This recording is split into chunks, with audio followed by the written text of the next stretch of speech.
Hello, everybody. Welcome to our Q&A with the National Sewing Circle. My name is Leah. I am your moderator for today's event. And before we officially introduce you to Nicki over there, you can see her. Hi, Nicki.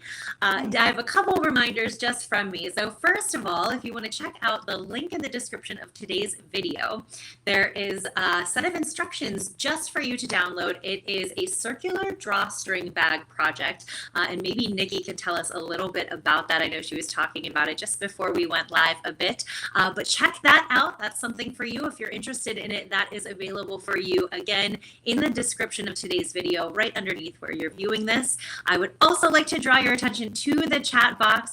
The chat box is where you are going to be sending all of your questions today for Nicki. So all of your sewing questions, anything that you've been sitting on that you would like to get some expert answers about, ask those questions into the chat box. That'll be below your video player on the website, or you can use the chat function on Facebook and YouTube, depending on where you're viewing from.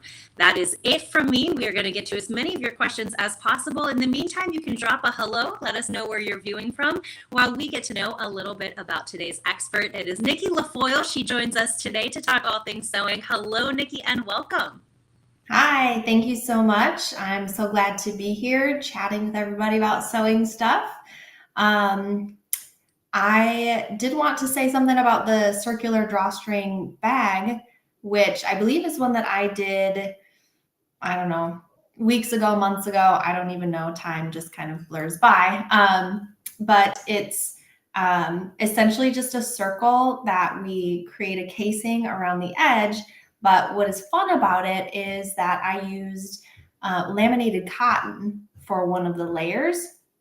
So it makes it waterproof if you wanted to use it for makeup stuff or, you know, whatever, toothpaste, anything, perfume, something that you're worried about spilling. Laminated cotton is a really great fabric for anything like that because it won't soak into the fabric and soak through. It'll just sort of sit there on the top side and then you can just wipe it off really easily. And I believe I note this in the instructions, but splashfabric.com is where I got all of the laminated cotton fabrics that I used for that project. And they have a bunch of different prints, some really fun big prints, and then some more like blender prints. And they do a lot of their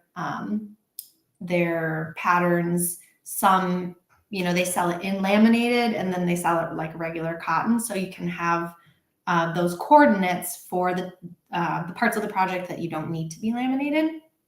But the laminated cotton from Splash Fabric it is so easy to sew through and to sew on. So it's just, you know, some people think laminated cotton, they think the oilcloth of like those crinkly tablecloths, like picnic tablecloths and stuff. But the laminated cotton that I used from Splash Fabric is soft and it is very pliable, but it's also very strong and durable. So anyway, it's just a great resource for that type of fabric. And summertime is a great time for stitching stuff with laminated cotton because you've got your tablecloths for picnics outdoors and stuff. And it just protects that fabric from the elements, from water and things like that. So check it out. Now, Nicki, I was going to ask you to talk a little bit about this because those of our viewers that are in the Northern Hemisphere, it is summer for us now. And I know a lot of people like to sew little packages, little bags and things for their swimsuits and things like that. Is this a fabric you would recommend for those kinds of things? Yes, absolutely. It's great. Actually, I was thinking about this, like if you have, or if you wanted to make even, my mind is always going with, you know, projects that you can make a beach bag. You could make like a little divider inside and have a laminated cotton section of it to put your wet swimsuits and your wet towels and stuff. But yeah, swimsuit bags and stuff like that, laminated cotton is great for because it does contain all of that moisture and extra water. It just doesn't penetrate through the fabric. So you can protect all the rest of your stuff in your bags from getting all wet. So yeah, that's an excellent fabric for that. All right, so once again, if you are just joining us, we kind of got onto this topic because Nicki was telling us a little bit about, in the link in the description of today's video, a little circular bag, some instructions there for you to go ahead and grab. So if you haven't already checked that out, you can go ahead and click that and dig into that project yourself after today's Q&A. We are going to get to your questions here. We've got a couple hellos coming in from Iowa, from Huntsville, Alabama. We love to see where it is that you are all joining us from. So give us a little hello in the chat box. And of course, let's get those questions coming. Nicki, we're going to dive right in here. And Ryan's got a question about sewing machines. So Ryan wants to know, do I need a specific sewing machine to sew handbags? No, not at all. I have sewn a bunch of different types of handbags.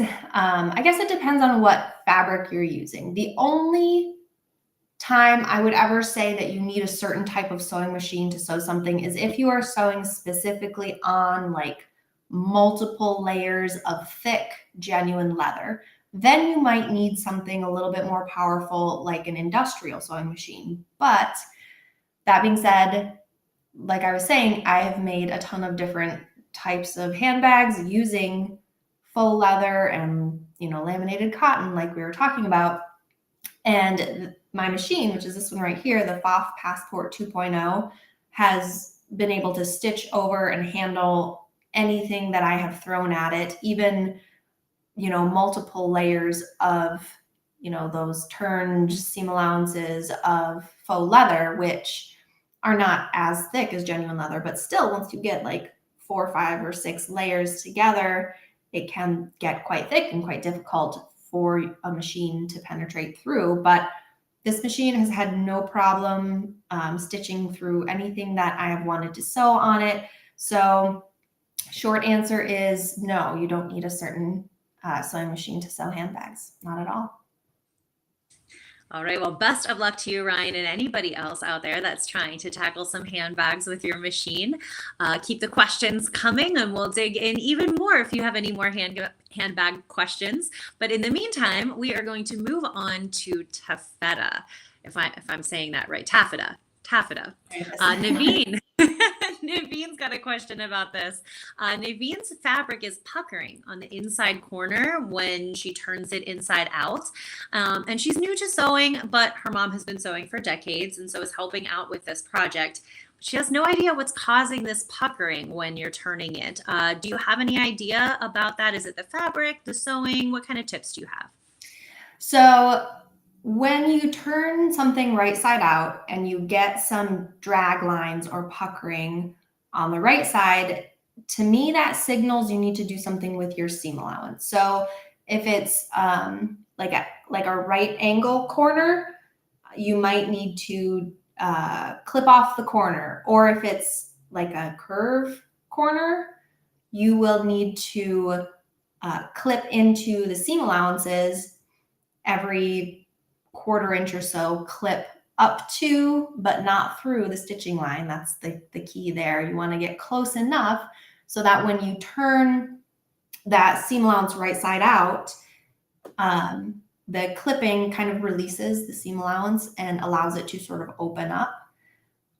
If you don't clip your seam allowance and you have like a curve like this, when you turn it right side out, so your not circumference, but your measurement at the raw edge, the outer edge of the fabric is more than your seam line is. So if you have a curve like this or a curve like this, convex or concave, I can't do it with my hands, but for any curves, you'll need to do something, either notch, which is to cut little pizza slices out of your seam allowance. I don't have my pinking shears with me, but whenever I need to notch out a seam allowance, I usually just trim it with my pinking shears, because the pinking shears cut a zigzag, kind of jagged edge. They cut a zigzag. So instead of taking my snips and cutting out the little triangular pieces out of the seam allowance, I just use my pinking shears.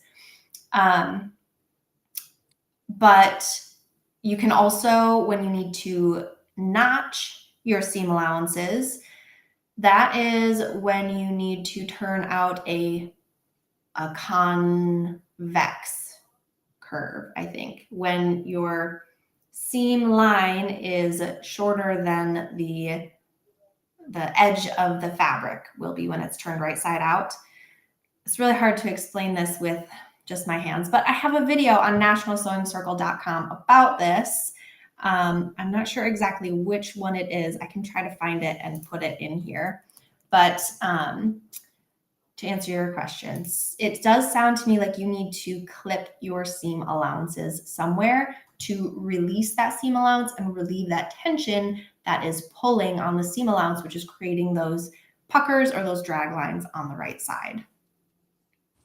Okay, and I'm keeping an eye on as well any further questions about that. If you're looking for any more clarification, go ahead and drop that in Naveen. We can always revisit this as well with Nicki. We're going to move to Linda next. We're going to move a little bit back to that plastic fabric. This seems to me that Linda's asking specifically about clear plastic fabric rather than exactly what maybe you were talking about earlier. Linda says that it needs special care when you're making it into pouches and things like that. Could you give Linda and any of our other viewers that are working with clear plastic fabrics some hints on how to manage that? Yes, so clear plastic fabric, like a clear vinyl, does definitely need special care when you're stitching it. So vinyl, it comes in different thicknesses. You can find it at your fabric store. I used some clear vinyl to make like a luggage tag one time, and it acts like it's kind of like faux leather, and it's kind of like laminated cotton in that when you put a hole in it, that hole stays there. So when you're sewing cotton or some other fabric, when you put a hole in it, if you need to rip out that seam, it's kind of forgiving the weave of the fabric. Once you rip out those stitches, you know, the hole that you put in the fabric can kind of, you know, the weave of the fabric can kind of move a little bit and kind of hide that hole. For those fabrics that I mentioned, including vinyl, you don't have that wiggle room because it's not a fabric in that it's, you know, woven or knitted. It's vinyl. It's like a pressed thing. So when the hole gets punched in there, it's just a hole. So you need to be super sure that your seam allowances are right, and you just need to be super sure of what you're doing before you stitch it. Also, you can't use pins because you don't want to put extra holes. I mean, you could technically, if you wanted to pin within the seam allowances, but pinning vinyl a lot of times is hard anyway because it is kind of thick and not super pliable. So I always just use clips. I don't think I have any down here with me, but Wonder clips or binder clips even. You can clip the edges rather than pinning, clipping to keep those layers in place. I also always recommend that people increase their stitch length when sewing on these fabrics. If your stitch length is too small, too short, you'll end up perforating the fabric when you stitch a seam, and that creates a very weak seam and things can just kind of fall apart. So I recommend increasing your stitch length to more of like a 3 millimeter. My machine defaults to a 2.5 millimeter, which is what I normally use for a construction length stitch. But you'll want to increase your stitch length to 3 or even maybe up to 3.5 for your construction stitches when you're using fabrics like that. Also, this clear plastic vinyl that we're talking about can sometimes be a little bit sticky. So when you're trying to glide that fabric under the presser foot, sometimes it sticks to the underside of the foot.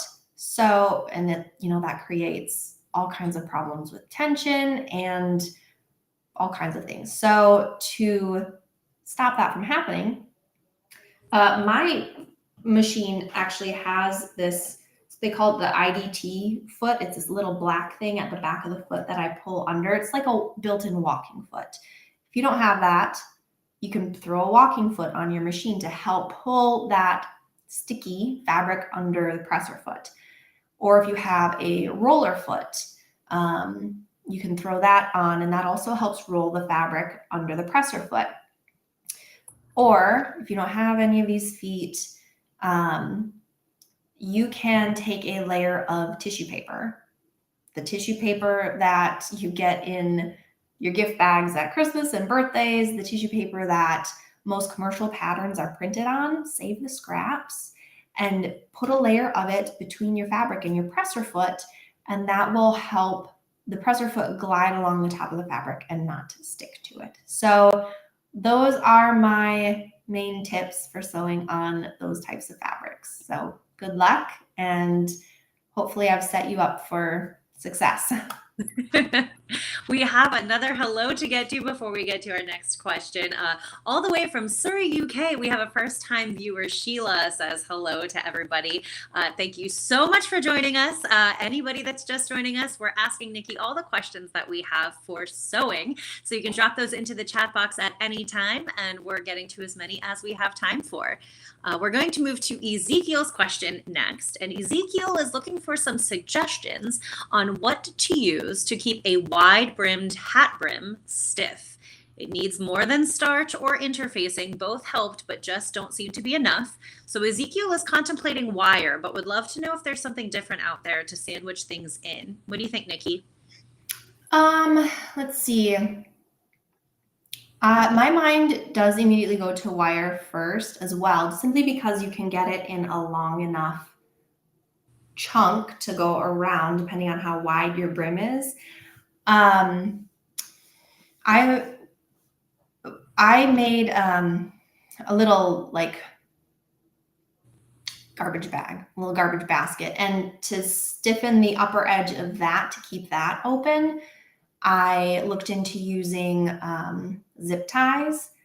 I don't know if you're going to be able to find a zip tie long enough to go around a wide brimmed hat. Probably not. But yeah, I think my mind does go to wire first to sandwich in between those layers. And, you can stitch a little casing to keep the wire in place, to go all the way around your brimmed hat. So you tried interfacing.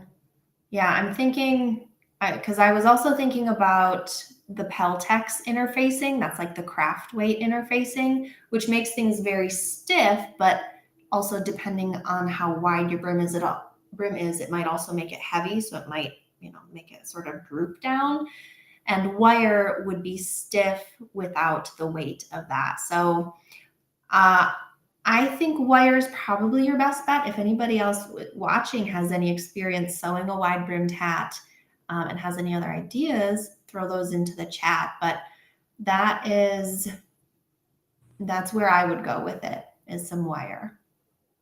All right. Yes. And like Nicki said, anytime that you've got some input, or maybe it's a project that you've worked on and you would like to share your experiences, the chat box is there for those as well. One of the best things about our community is having the opportunity to crowdsource in the chat box. So feel free to drop any tips or any tricks that you've tried out and either worked really well or didn't work so well. And Nicki will, of course, talk and riff on those as well.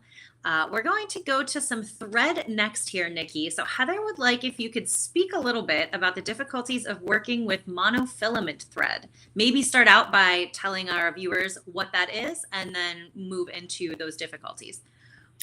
Yes. So disclaimer, I have not sewn with monofilament thread, but I have looked into it before because I answer customer service questions for National Sewing Circle. So people will email sometimes and ask this question. So I did do a little research on it not too long ago. So monofilament thread is, I think most of the time some people call it invisible thread because it is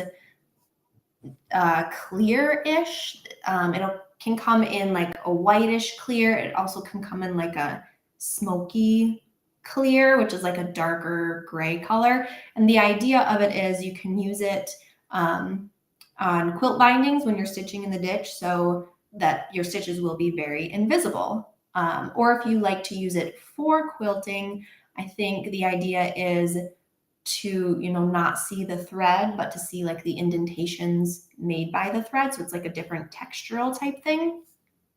And one of the main issues that I have found that people have when using monofilament thread is the tension, because it is a little bit different. A lot of people find that you need to loosen your needle tension to get good stitch tension as you're stitching. So loosen your stitch tension. You can use monofilament thread in your needle, or you can use it in your bobbin. But if you want to wind it on your bobbin, I think you need to wind it a little bit looser as well. So wind very, very, very slowly. Wind that bobbin as slow as you possibly can. And then you can, depending on, what side of the fabric you have up or down on your machine, you can use it in the bobbin or in the needle. So those are the two things that I found in my research on monofilament thread. Also, I think be careful when you are pressing the thread. I think there are a couple different types of monofilament thread. Some may come in nylon varieties. I think some are also maybe polyester varieties. If you have a nylon variety, don't use a high iron temperature, because you can risk damaging the thread with the heat of your iron. And I also read that, people like the polyester type of monofilament thread better anyway, rather than nylon, because it stitches nicer. It just feels a little more like thread and less like fishing line, which the nylon thread might. So that's something to keep in mind as well. But like I said, I haven't used it before, so it might be worth it to do a little bit of your own research on that as well, because I'm not as well versed in that topic as I would like to be. So that's what I know about it. All right. And once again, if anyone out there has a little bit more experience and you want to talk about it, drop that into the chat box as well. We can always crowdsource on this monofilament thread as well. I've got a couple more hellos to say. We are on both coasts of the United States here. We've got Laura in Southern California, Teresa in North Carolina. Welcome. Thank you so much for joining us. We're with Nicki LaFoille here. She's answering all of your questions, and we're moving to Susan's question next. So Susan is having the worst time with basic hems. Susan says that I've been working with old t-shirts and sweatshirts to learn, and all of the hems are coming out wavy, or they're curling up and out, and can't find any info on how to tell which side of a stitch is the showing side and which is the reverse. So if you have any advice here for Susan, it would be much appreciated. So I'm going to let you go to town on this, Nicki. Yes. So when you're doing hems, so you want to turn your hem up toward the wrong side of the garment, so that if you have a raw edge, that raw edge is going to be on the inside. So, fold the fabric of the garment with wrong sides together. So you're folding it toward the wrong side. And as far as your hems coming out wavy, since you're using old tees and sweatshirts, which are knit fabric, this sounds to me like the fabric is kind of stretching out as it's going under the presser foot. And that knit fabric, if it stretches out and then you lay your stitches down on it, the fabric isn't going to be able to snap back to its original position, because it has a line of thread in it. So it will be kind of stretched out, and you'll get those wavy seams. So sometimes using an iron and some steam can help to press that flat, but sometimes it won't. So to avoid that in the first place, I'm going to bring up tissue paper again, and you can laugh at me all you want, but it's like one of my favorite tools is just tissue paper. So putting a layer of tissue paper underneath your fabric can help stabilize that fabric just enough to keep it from stretching out as it goes under the presser foot.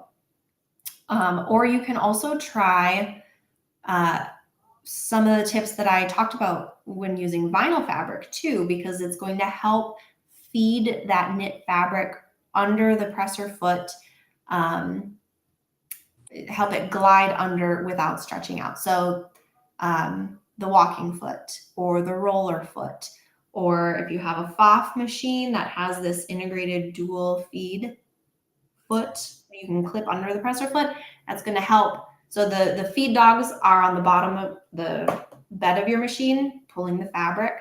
And sometimes your fabric just needs a little bit more help to slide under the presser foot. So if you have something like a walking foot, it's like another set of feed dogs on your presser foot. So it kind of grabs and pulls the fabric and helps bring it under the presser foot without it stretching out. Another thing that you can try, if your machine allows it, is to decrease the tension, decrease the presser foot pressure. So sometimes your presser foot is pushing down on the fabric so hard that it makes it have a hard time go under the foot. So my FOF has this little knob right here. It's super easy. I can turn it one way or the other to change how hard my presser foot presses down on the fabric. And you want a higher tension for very lightweight, thin fabrics, something, very gauzy, because you want it to stay in place as it's going under the foot. But things like knits, if you have that presser foot putting so much pressure on your fabric, it's not going to want to slide easily under the foot, and it's going to stretch that fabric out as it goes under the foot. So that's typically the first thing that I would look for, is if you can decrease your presser foot pressure, do that. That's going to help. If not, then you can go down the list and try some other things like the walking foot or the tissue paper, and that will help that fabric not stretch out as it goes under the foot, so you won't get any wavy seams. So hopefully that will help. And if you have any follow-up questions, please feel free to type them in. All right, fantastic. We've got a couple more hellos all around. So we've got a hello to drop to Norway, a hello to Massachusetts, and then our next question comes in from Austin, Texas, and this is from Pamela. So Pamela's asking, if you are sewing blue jeans, do you need to use a different sewing needle, and do you have to use a certain thread?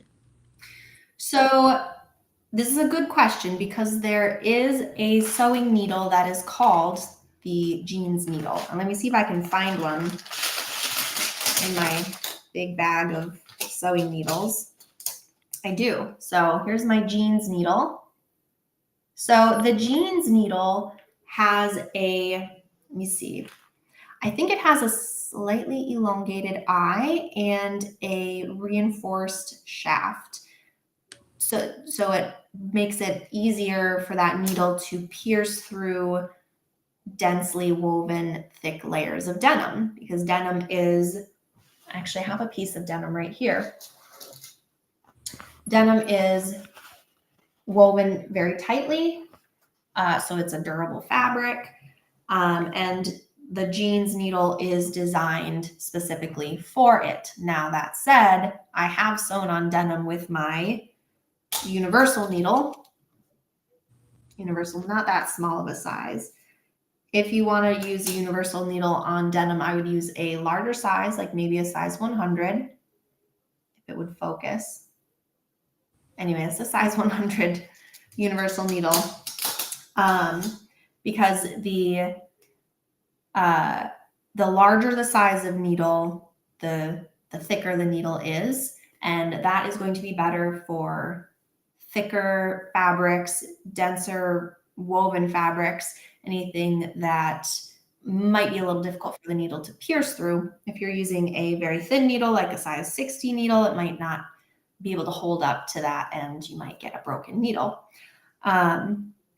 So you can, if you have a jeans needle, or if you seem to be having problems with your universal needle, if you have poor tension, you can try going to a jeans needle. because if you're getting bad tension with your universal needle, it might mean that your needle is having a hard time going through those layers, and you might need that, that extra reinforced shaft to help pierce through those layers. So I don't want to say you absolutely need a jeans needle, but I think it's good to have that in the back of your mind, maybe have that as a backup.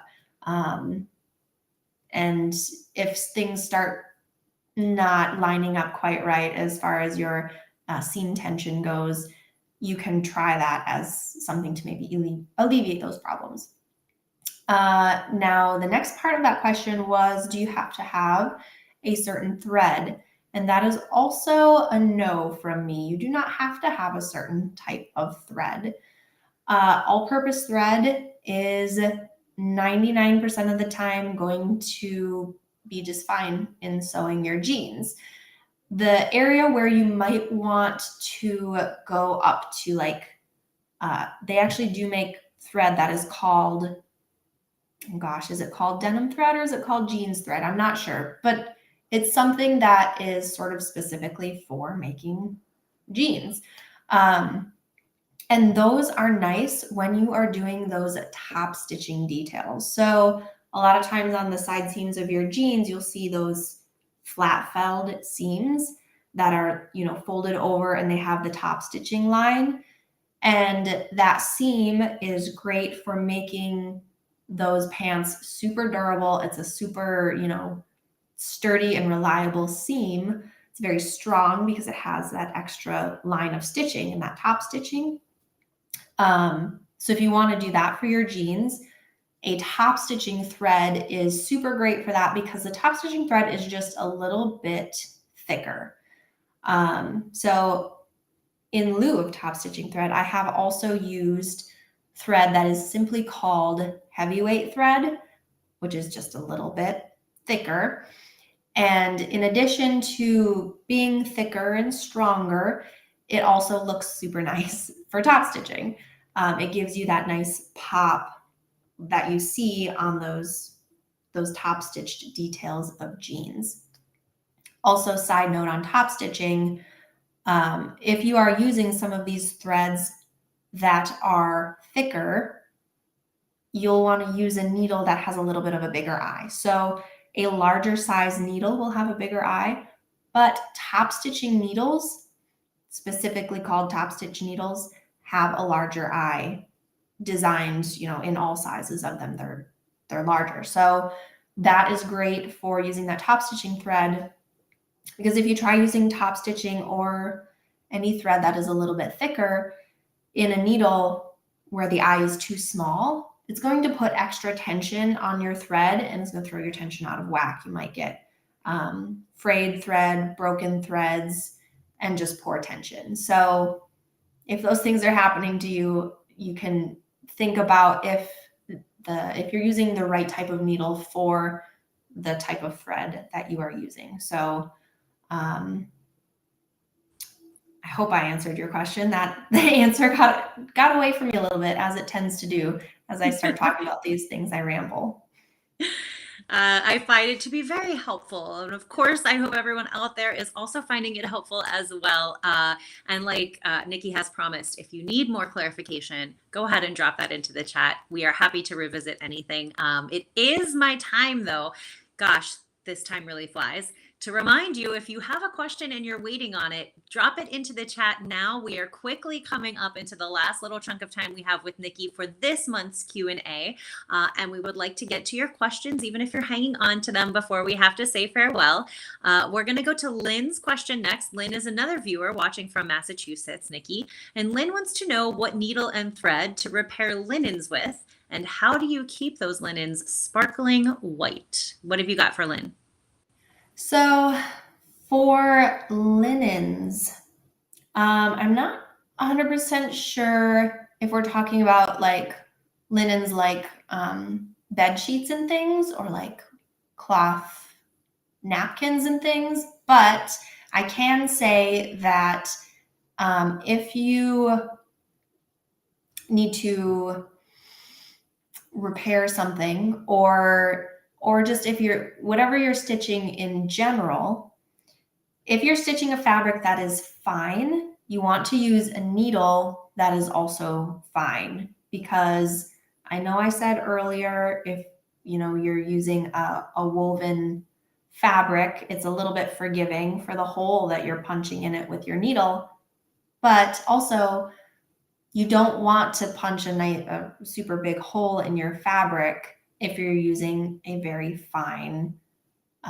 gauzy type fabric, because the thread that you're using is not going to like fill up that hole that you're making. And you, depending on what fabric you're using, you may still end up seeing kind of a large hole.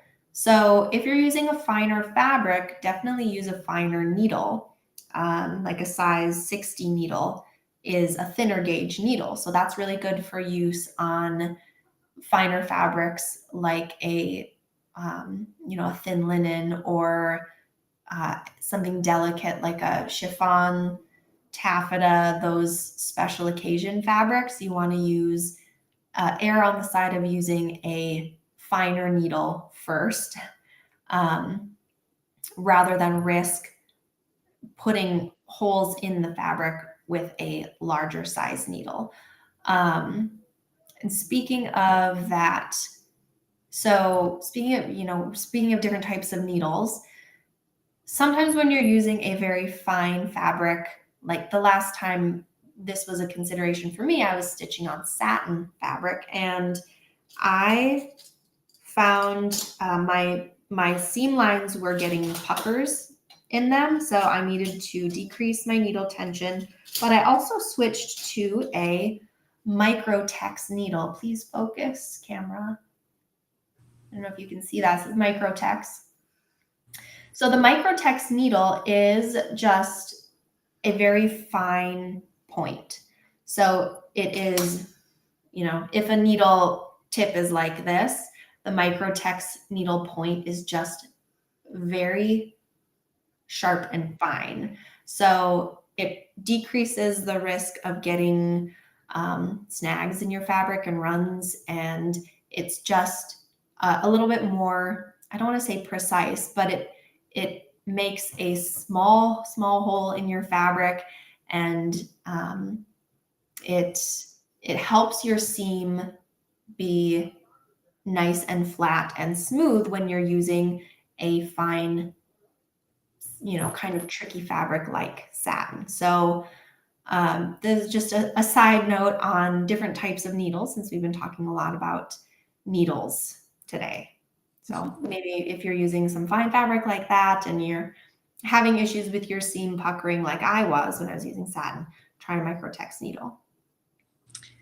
Can we talk a little bit about Lynn's question about keeping those linens sparkling white? Is there a specific kind of care you recommend for white fabric, specifically linen? So I have not had to look into that much as far as keeping white things sparkling white. I have a box of, is it OxyClean or something, down in my basement for laundry, and whenever I need to get stains or yellowing out of something, I throw a little bit of that in there.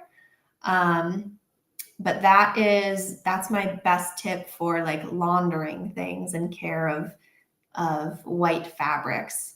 Other than that, yeah, I'm not sure. All right, well, we'll move on to our next question. This is a guest that is asking if you have any tips for sourcing fabric for sports bras. And maybe, Nicki, start out by tell us what fabrics you would recommend in the first place to use for sports bras. And then if you have any ideas for sourcing it, let us know. Yes, so for a sports bra type garment, you want a knit fabric that is very, very elastic. So you want something that has good stretch and good stretch recovery, so that you can, stretch it around your body and it'll snap back nice and tight, and it won't lose its elasticity over time. So something that has a high percentage of spandex in it would be great for sports bras. Sometimes online fabric retailers will call it like athletic fabric. I'm actually looking right now on knitfabric.com because that's an online retailer that I have gotten a lot of knit fabrics from, and they have an athletic tab. Let me see. So knitfabric.com, they have a lot of athletic knits, which will be good for yoga pants.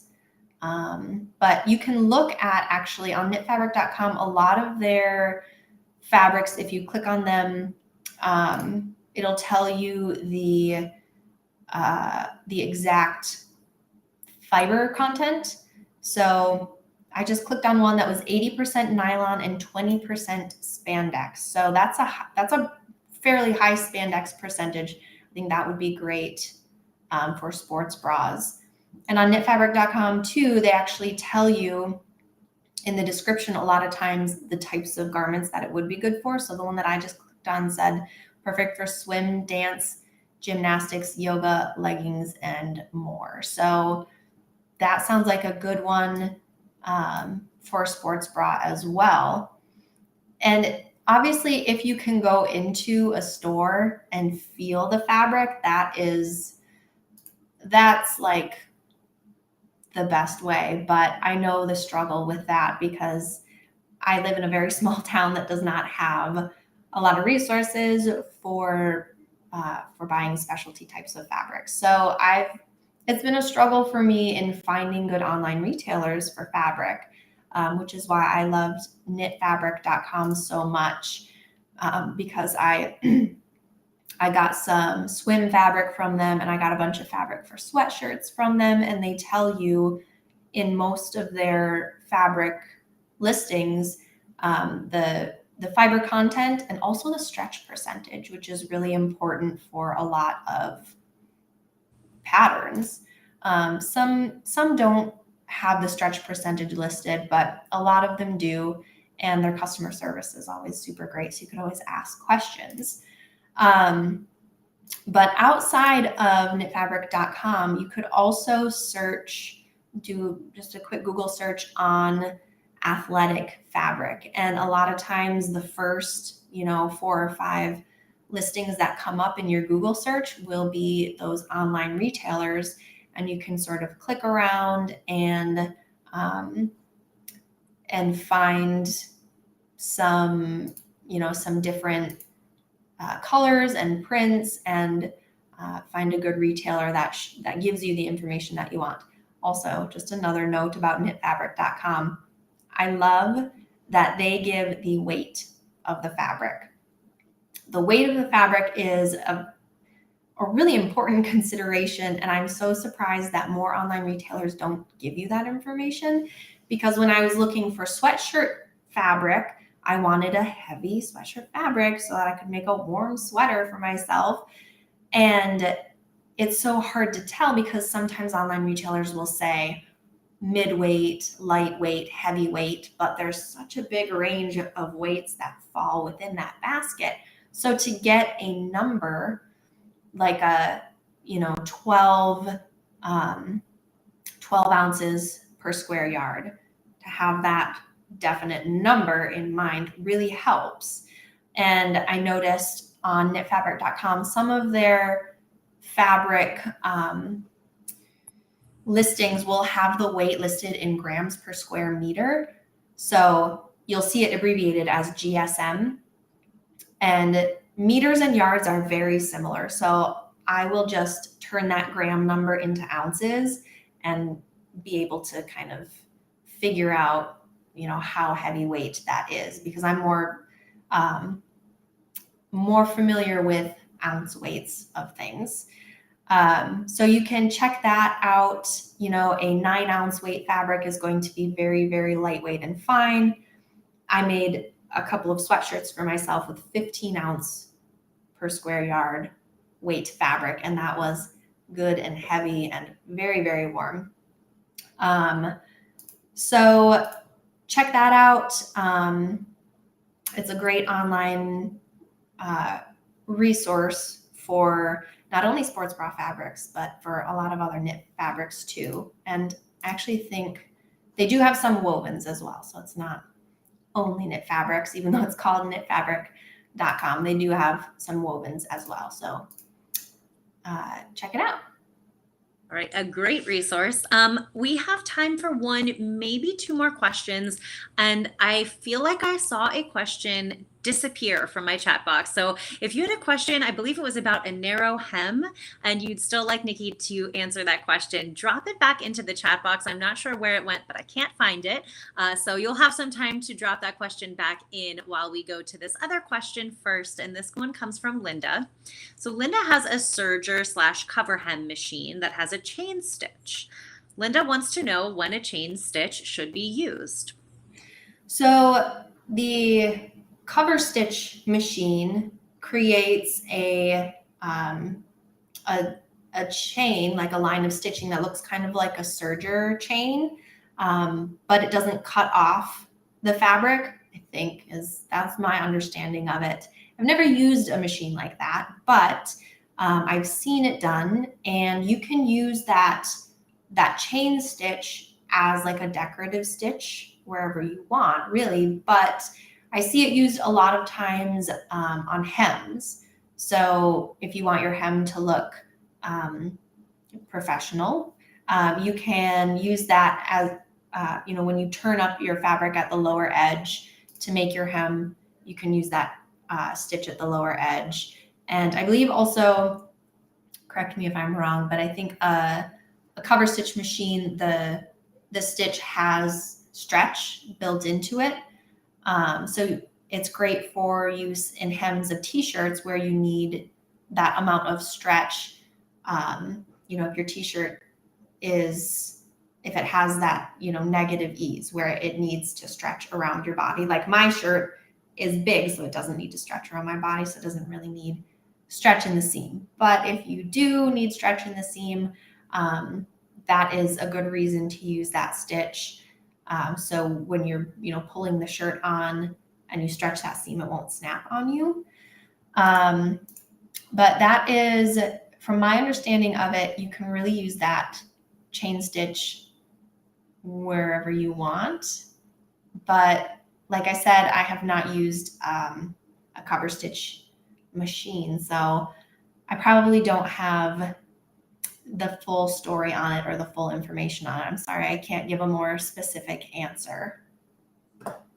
That is okay. I have kept an eye on the chat box, Nicki, and that question did not drop back in.